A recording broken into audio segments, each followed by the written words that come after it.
from this fever dream that's killing me. You're drowning and I can save you, and that's all I see.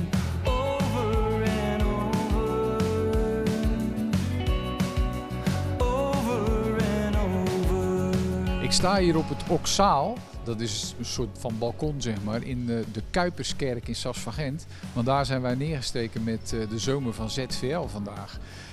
Er wordt hier niet meer gekerkt. Het is eigenlijk meer een soort winkelcentrumpje geworden. Je kunt hier van alles kopen. Mooie plek om te zijn.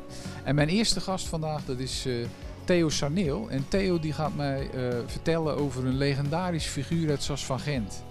Dit is natuurlijk wel dé plek van Pier de Duvel. Eigenlijk een legendarisch Sas volksfiguur. Hij had een hobby om 's avonds op straat te gaan. Hij had daar de mogelijkheid om met lampen, dus met kaarsen en dergelijke, katten te lokken. Want in die periode droegen mensen heel graag kleding van bont en dergelijke allemaal. En hij pakte zo'n kat, hield hij voor zijn buik, pakte een mes en sneed dat in één keer open, haalde het velletje van de kat af en verkocht dat als bont aan de bonthandelaren die daar weer kleding van maakten. En dat was een zeer lucratieve verdienste. Enige nadeel, hij zat met het vlees. En wat werd er met het vlees gedaan? Dat gaf hij aan zijn vrouw Sanne. En Sanne maakte daar soep en vleesbereidingen van.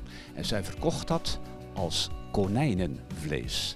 En dat verhaal hebben wij hier in Sas van Gent eigenlijk met een prachtig mooi plaquette tegen de muur als een herinnering aan deze Pier den Duvel.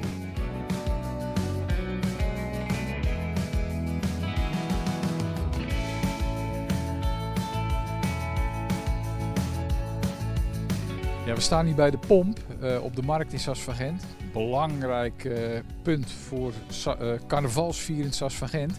En naast mij staat Toon Verreken, voorzitter van Stichting Evenementen Sas. Hey, wat organiseren jullie zoal? Ja, 3 evenementen per jaar.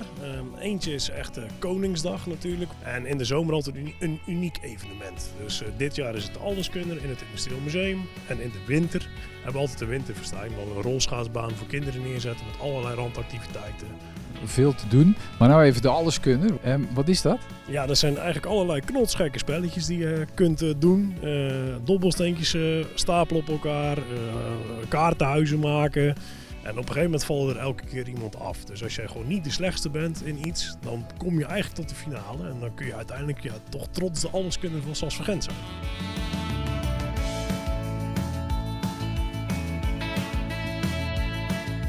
Ook in Sas van Gent gaan wij natuurlijk de topografische kennis weer even testen. Meneer, kunt u Sas van Gent aanwijzen waar wij nu zitten? Hier. In één keer goed. Dan gaan we naar je buurman. Morgen, dan zitten wij in Sluiskil. Hier zo. Nee. Of dan is het hier. Ja. En dan is dit Zandstraat zeker? Ja. Ah ja. Nou, de uitzending in Sas van Gent die zitten weer op. Wat vond je ervan, Rens? Ja, we zijn hier natuurlijk heerlijk ontvangen bij de kerk. En mooi plekje uitgekozen. Top mooie locaties gezien, dus kan niet beter bijna. Morgen, dan zijn we natuurlijk ook weer met de zomer van ZVL. Dan zitten we in Sluiskil. Van 9 tot 12 live op de radio en 's avonds om 6 uur op televisie. Tot dan!